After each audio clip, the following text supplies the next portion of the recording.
চেতনার কোনো অভাব, কথা কথা একটু বসেন, একটু কষ্ট করবেন, আওয়াজ দিবেন, জ্ঞান গরিমার কোনো অভাব নেই।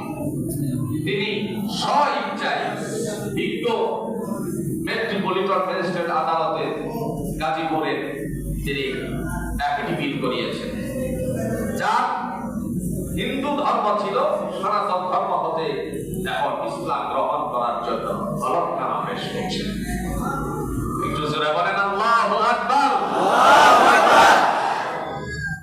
তিনি হিন্দু থাকা অবস্থায়, সনাতন ধর্মীয় অবলম্বী থাকা অবস্থায় নাম ছিল তুষার মণ্ডল, পিতা ছিল বাসুদেব মণ্ডল, মাতা ছিল তুলসীরানী মণ্ডল।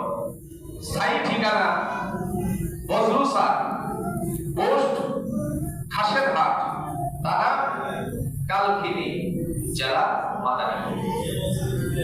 শান উত্তর গাজীর চট, বর্তমানে উত্তর গাজীর চট 1349, থানা সাভার, জেলা ঢাকা।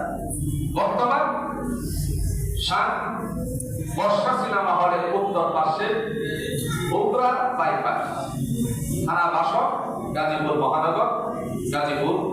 জন্ম তারিখ 10/7/1987, জাতীয় পরিচয়পত্র 41859175 হিন্দু সনাতন, জাতীয়তাবাদ এসেছি।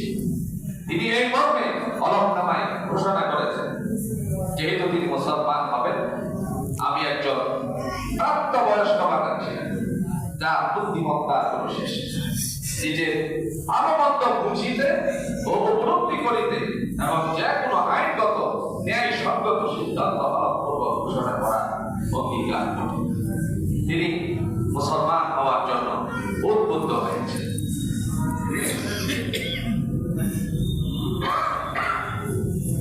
যেহেতু তিনি মুসলমানের দিকে অগ্রসর হচ্ছেন, সেহেতু আল্লাহ আজ থেকে, এখন থেকে তুষার মণ্ডলের পরিবর্তে মধ্য হইতে নতুন নাম মোহাম্মদ